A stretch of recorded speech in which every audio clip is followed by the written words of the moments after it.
Danny Malone raised his hands and the studio loved him for it. It was the kind of moment that live television was built around. A young, confident, genuinely gifted athlete doing the thing that his entire public identity had been constructed around, in front of a camera that knew exactly how to show it, to an audience that had been primed by 15 minutes of conversation to understand exactly what those hands represented. Danny the Razor Malone had been called the fastest hands in boxing by 3 separate publications in the previous 12 months, and the claim was not promotional exaggeration.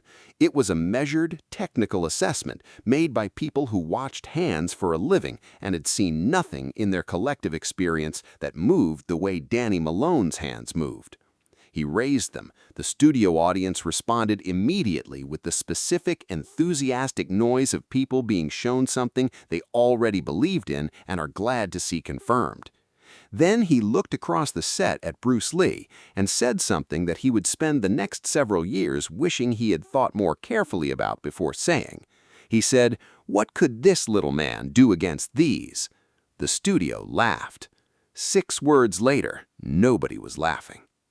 The program was called Chicago Live Sports, a Thursday evening broadcast that had built over 5 years a loyal regional audience through a combination of strong booking and a host, a veteran Chicago broadcaster named Frank Calloway, who had developed over those 5 years a specific talent for finding the question that a conversation was actually about and then asking it directly, regardless of whether the answer was comfortable for anyone involved. Danny Malone was 26 years old and in the middle of the best stretch of his professional career. He had won his last 9 fights, 6 of them by knockout, and the boxing press had spent the previous 2 months building a consensus that he was the most complete fighter of his generation. Not just the hands, though the hands were the thing that everyone who saw him mentioned first, but the whole package, the footwork, the ring intelligence, the specific quality of competitive focus that separated fighters who performed well and fighters who performed best when the stakes were highest. He was also, by every account from people who knew him during that period, genuinely funny and genuinely likable. Not the constructed likability of a public figure managing an image, but the real version, the version that comes from someone who is comfortable enough in their own skin that they don't need to perform anything for a room they're already winning. He had been winning the room all evening. The audience liked him, the host liked him. The conversation had been easy and entertaining and had produced several moments that Frank Calloway would later describe as among the better television he had made in 5 years. Bruce Lee had been in the other register throughout, engaged, specific, quieter than Malone's natural energy without being diminished by it. He had talked about the development of Jeet Kune Do with a particular kind of intellectual precision that produced in listeners who followed it carefully the specific excitement of an idea being built in real time. He had answered Frank Calloway's questions about his films with the direct, practical tone of a craftsman discussing his craft, rather than a performer discussing his performances. The 2 men had not directly engaged each other for most of the program. They had occupied the same conversation without it becoming a confrontation, which was itself a small achievement given the obvious contrast between them. Then Frank Calloway asked the question. He had been building toward it for 20 minutes, letting both men establish themselves before bringing them into direct contact. He asked what each of them thought would happen in a genuine physical confrontation between them, not as a challenge, not as provocation, but as the obvious question that the combination of guests made inevitable, the question that everyone watching had been waiting for someone to ask. He asked Malone first. Malone grinned. It was a good grin, natural, unforced, the grin of a man who finds the premise genuinely amusing rather than threatening. He held up both hands, turning them slightly to let the camera catch them properly, and the studio responded with the immediate appreciative noise of people being shown something they already knew was impressive. He said, "These are the fastest hands in the world. Not my opinion, 3 different magazines this year alone." He looked at Bruce Lee with the easy, affectionate condescension of a large dog acknowledging a much smaller one. What could this little man do against these? The studio laughed. Not cruelly. Malone's delivery had too much warmth in it for cruelty to attach to it. The laugh of an audience that has been charmed by someone and is responding to the charm rather than the content. Frank Calloway turned the microphone toward Bruce Lee. Bruce Lee looked at Malone's hands.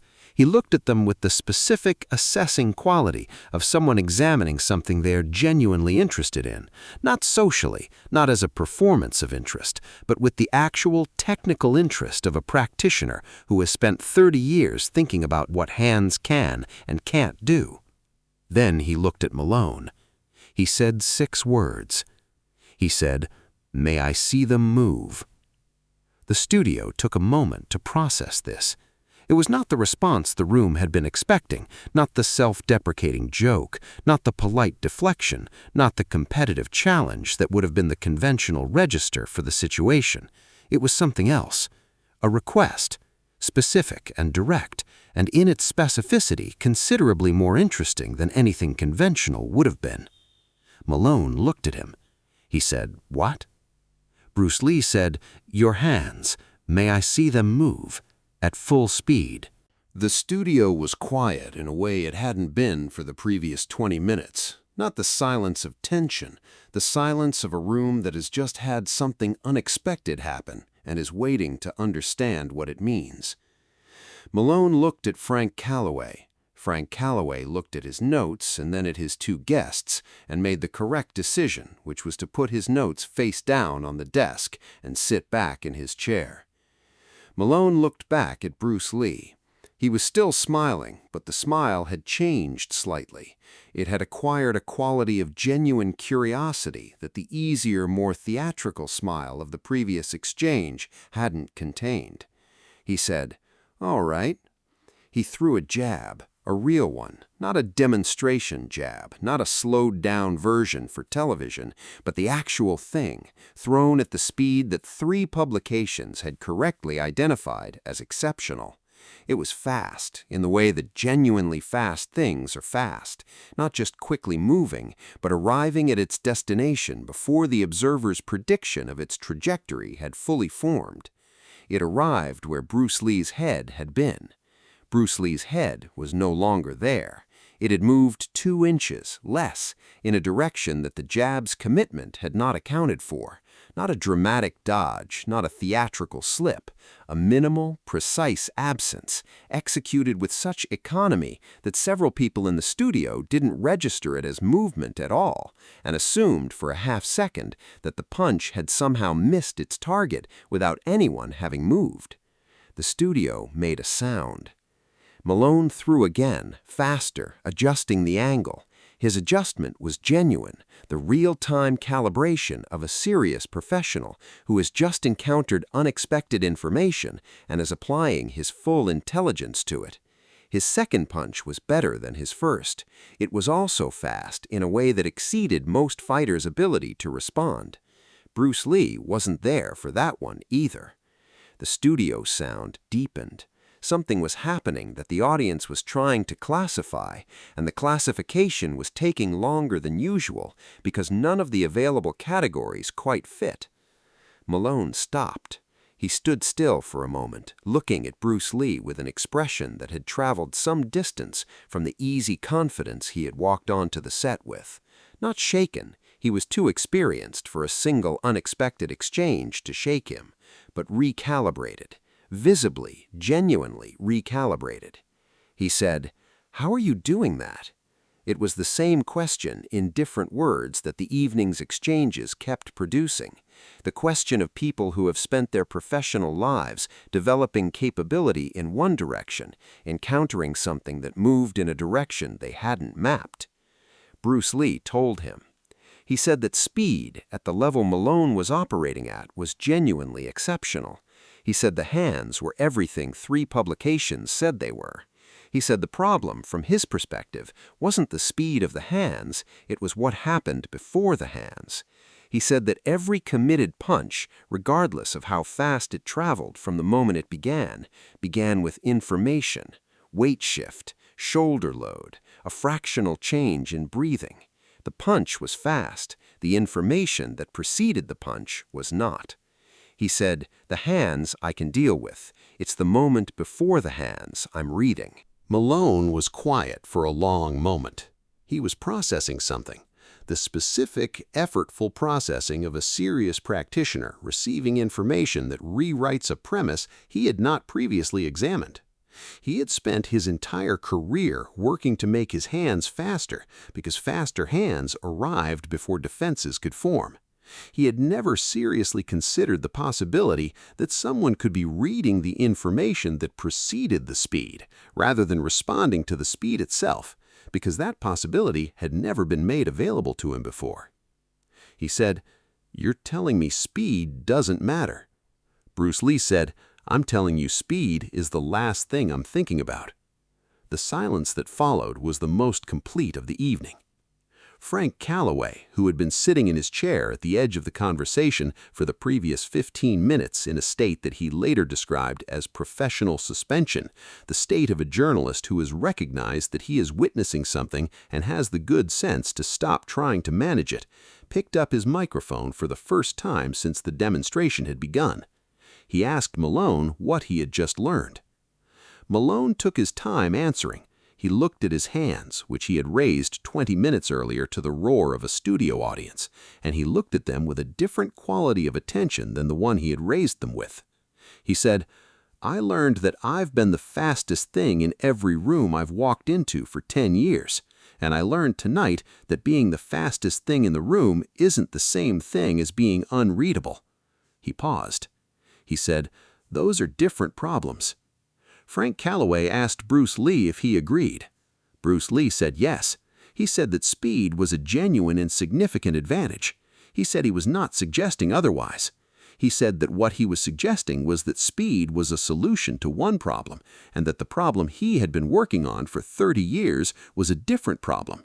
Not how to be faster than the person across from you, but how to have already been somewhere else by the time the fastest thing they had arrived. He said, "The fastest hands in the world are only fast from the moment they begin." He said, "I'm interested in the moment before they begin." The program ended 32 minutes late. The production team had made the decision to let it run at the 11-minute mark when it became clear that whatever was happening on that studio floor was not going to resolve itself on the original schedule, and that trying to force it to would have been a genuine waste of something. Danny Malone sent Bruce Lee a letter 3 weeks after the broadcast. The letter was brief and direct, in keeping with the person who had written it. He said he had thought about the conversation every day since it happened. He said he had begun working in his training sessions on understanding the information that preceded his own punches, trying from the inside to see the moment before the speed that Bruce Lee had described seeing from the outside. He said it was the hardest thing he had tried to learn in 10 years of professional boxing. He said it was also, by a considerable margin, the most interesting. Bruce Lee never discussed the Chicago broadcast publicly. He never referenced Danny Malone in any of his writings or recorded conversations. People close to him said this was exactly what they would have expected. He had no interest in the story of having been underestimated and having responded. The exchange itself and what Malone took from it was the only part that mattered. The hands were still the fastest in the world.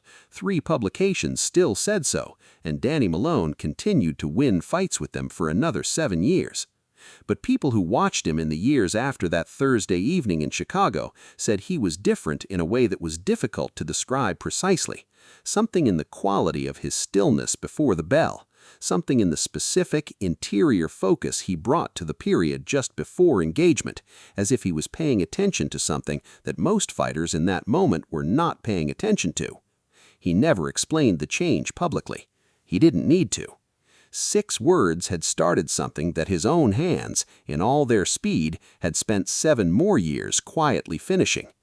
If this story reminded you that the most important moment in any exchange is the one nobody sees coming, share it with someone who needs to hear that today. Subscribe for more stories about the man behind the legend, because Bruce Lee was never interested in being faster than you. He was interested in being somewhere else before you started.